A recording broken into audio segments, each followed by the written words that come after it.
Welcome to Sacrilegious Discourse. I'm husband. And I'm wife. Together, we're reading the Bible for the very first time.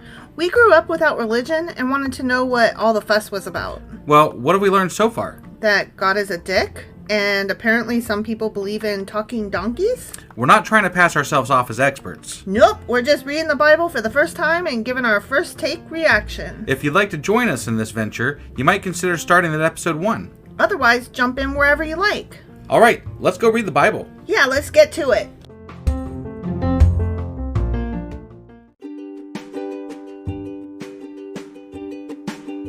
Hey wife, did you know that Anchor is sponsoring our show? Really? Don't we use Anchor to distribute our podcast on Spotify and Apple Podcasts? Yeah, and we are on just about every other platform available as well, thanks to them. Why do we use Anchor as our podcasting service? Well, they make editing and distributing our show a breeze. What if one of our listeners wants to start their own podcast? Then they should head over to anchor.fm or download the app to get started. Awesome! You guys should go do that right now!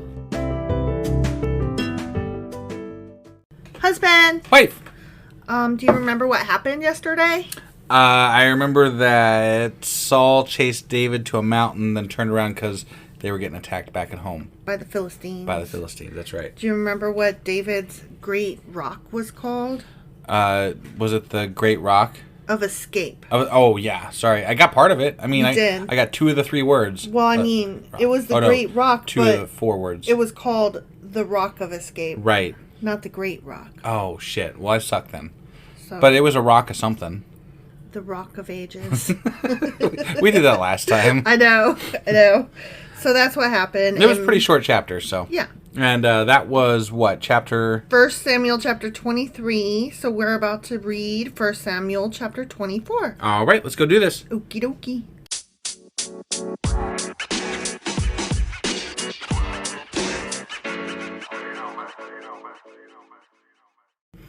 Okay, 1 Samuel chapter 24. Okay. David spares Saul at Engedi. David spares Saul? Yeah. Oh, so David's like, fuck this running shit. I'm going to go get ya. I'm going to go get him. But then I'm going to spare him, apparently. Do you know who Engedi is? Yeah. She's that photographer that... That's what I thought. Did those flower baby pictures. Right. Yeah. But it's not... He's not sparing Saul at the Engedi's photographs. He's sparing Saul at the Engedi. Right, which has nothing to do with Engedi. Well, Engedi's. Yeah. That's what it made me think of. Some similar letters in there. Look, sometimes things spark something else in my brain, and that's what happens, and then I spit it out. Sure. And that's what the people want to hear. That's what they want to hear. That's what they want to hear. Random bullshit tied together. That's all this podcast is random bullshit tied together. The fuck? Okay, after Saul returned from fighting the Philistines, he was told that David had gone into the wilderness of Engedi. Okay. So Saul chose 3,000 elite troops from all Israel and went to search for David and his men near the rocks of the wild goats. The rocks of the wild goats. I bet they named them because there was wild goats near those rocks. Well, it's not an all capitalized thing. Like, it's not the official, the rocks of the wild goats. Oh, okay. It's just, near some rocks where some wild goats were. Oh, okay. Is all they mean. Fair enough. Yeah. At the place where the road passes some sheepfolds, Saul went into a cave to relieve himself. To take a piss? He peed in a cave. He couldn't... they're literally... The Bible's covering Saul taking a piss in a cave. Well, it explains why he went into the cave. Okay. He didn't just go into, I wonder what's in this cave. Sure. He went in with a specific pee purpose. Got it. Okay. But as it happened, David and his men were hiding farther back in that very cave. Oh, damn. Now's your opportunity, David's men whispered to him. Today, the Lord is telling you, I will certainly put your enemy into your power to do with as you wish. Huh. So David crept forward and cut off a piece of the hem of Saul's robe. Wow. But then David's conscience began bothering him because he had cut Saul's robe. It bothered him because he cut his fucking robe? Yeah. He said to his men, the Lord forbid that I should do this to my Lord the king.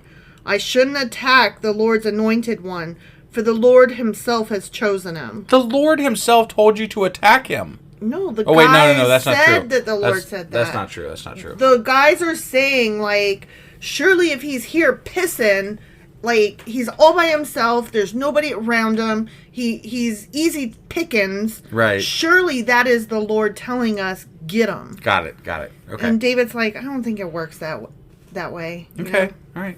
So David restrained his men and did not let them kill the pissing Saul. Was he, like, drunk or something? Because how do you not notice somebody coming up with a sword and cutting a piece of fucking clothing off of you? It was the giant's sword, so right. maybe it was special magic powers? But the giant sword, to me, makes it less fucking, Look, I'm just putting this out there. Likely that they didn't see it. You know what? Pickpockets get away with an awful lot that supposedly you would never feel them pick in your pocket. No, okay? Right. I don't know how this works, but maybe it's something similar. I'm sure God made him extra stealthy. There you go. Yeah. There you go. Okay. After Saul had left the cave and gone on his way, David came out and shouted after him, "My lord the king!" And when Saul looked around, David bowed low before him. Okay. Then he shouted to Saul, "Why do you listen to the people who say I am trying to harm you? This very day you can see with your own eyes it isn't true. For the Lord placed you at my mercy back there in the cave. Some of my men told me to kill you, but I spared you. For I said, I will never harm the king. He is the Lord's anointed one." This has never had anything to do with him wanting to, thinking that other people, that he was going to kill him. It had to do with him being jealous of David. Right, because he's cuckoo beans. And now that he's one-upped him in not killing him, once again, he's going to be even more fucking jealous, in my opinion. That's what I would think. "Look, my father, at what I have done. It is a piece of the hem of your robe. I cut it off, but I didn't kill you. Yeah. This proves that I am not trying to harm you, and that I have not sinned against you, even though you have been hunting for me to kill me. May the Lord judge between us. Perhaps the Lord will punish you for what you are trying to do to me, but I will never harm you." Okay. "As that old proverb says," continues David, "from evil people come evil deeds. So you can be sure I will never harm you, because, I ain't fucking evil." I thought it was going to be the saying, even Saul prophets? What is it? Even Saul's a prophet? Even Saul's a prophet. Yeah. "Who is the king of Israel trying to catch anyway? Should he spend his time chasing one who is as worthless as a dead dog or a single flea? May the Lord therefore judge which of us is right and punish the guilty one. He is my advocate, and he will rescue me from your power." Okay. When David had finished speaking, Saul called back, "Is that really you, my son David?" Then he began to cry. What? Oh my God. What? He's been chasing him all over creation trying to kill him. And he said to David, "You are a better man than I am, for you have repaid me good for evil. Yes, you have been amazingly kind to me today. For when the Lord put me in a place where you could have killed me, while I had my dick out pissing, Yeah. You didn't do it." Yeah. "Who else would let his enemy get away when he had him in his power? May the Lord reward you well for the kindness you have shown me today." He's still talking. This makes no fucking sense, though. No, suddenly it really doesn't. Suddenly he's not bananas anymore. Yeah, I don't get it. Okay, but he's still talking and crying. Okay, all right, sure. "And now I realize that you are surely going to be king, and that the kingdom of Israel will flourish under your rule. Now swear to me by the Lord that when that happens, you will not kill my family and destroy my line of descendants." Like, my guy, I'm married to your fucking daughter, and your son is my best friend / secret lover. Sure as hell ain't killing them. I'm not killing them, so I think you're good. Right. Dude.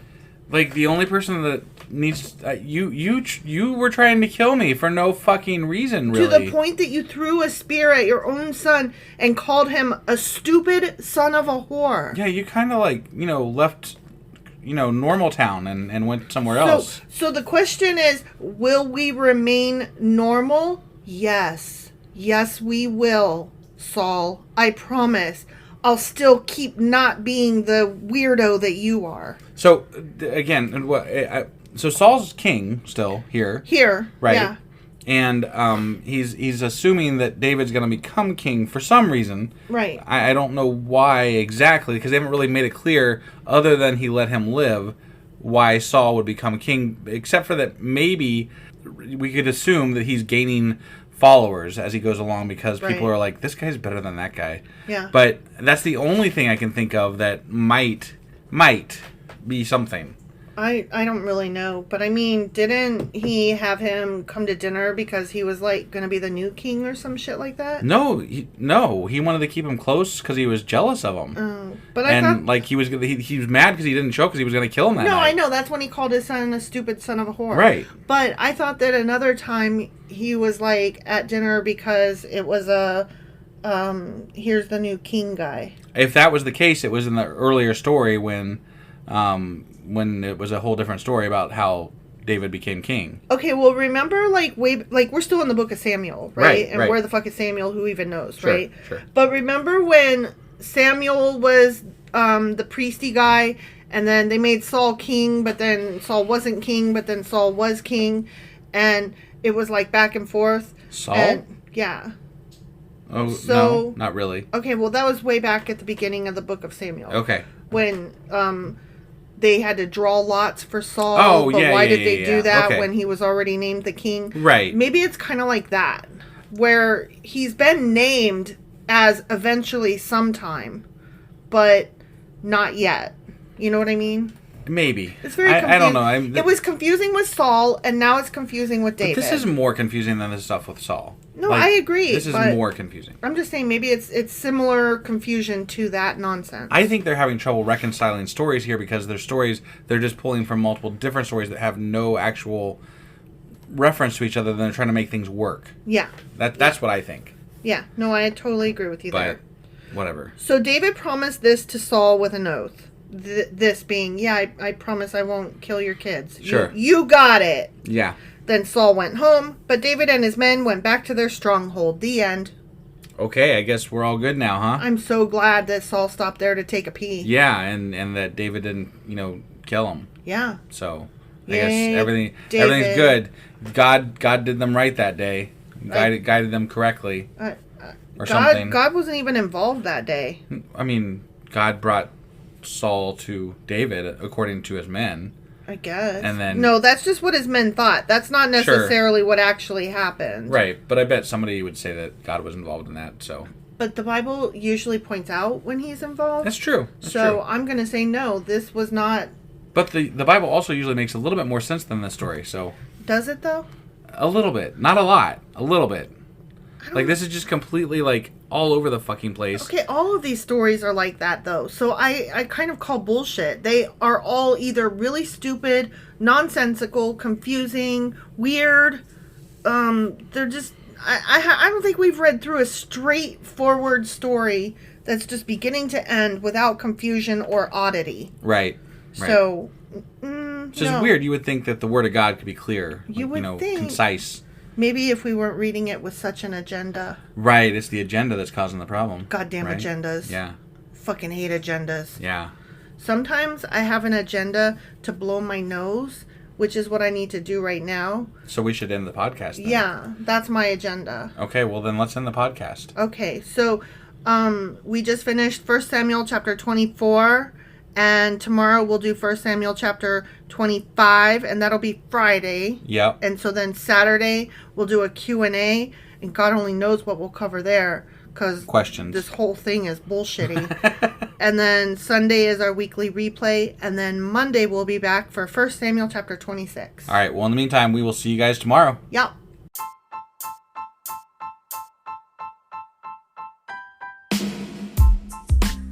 Hey wife, I guess that's the end? But husband, that's just sad. It doesn't have to be. We are on lots of social media platforms like Twitter. Our handle there is sacrilegious_D. For D's nuts. Oh my God. Stop doing that. Anyway, we're also on Facebook, Instagram, and Pinterest. There's a link to all of our social media sites at our website. Ooh, we have a website? Yeah, it's sacrilegiousdiscourse.com, where you can also find a link to our merch shop. We have a merch shop? Yep, we have podcast-themed clothing, mugs, notebooks, and more, as well as an atheist and science-themed products. Wow, our fans should really go check that out right now. Definitely. They can get in touch with us by sending an email to sacrilegiousdiscourse@gmail.com. But before they do that, we could really use some help. Oh yeah? With what? Well, it's not free running the podcast, and we need some financial support in order to get better equipment, which will free up time so we can concentrate on our podcast and our fans. Okay, so what should they do? Head over to patreon.com/sacrilegiousdiscourse and sign up as a contributor on our podcast. Supporters there receive additional bi-weekly episodes that we record just for our Patreon members for as little as $2 a month. Also, we'd really appreciate it if you would like and subscribe on whatever platform you're using. And Apple Podcast reviews help us out tremendously. Like and subscribe. Leave an Apple review. Join us on Twitter. Support us on Patreon. That's a lot of instructions. Don't forget to say thanks. Thanks. Okay, bye.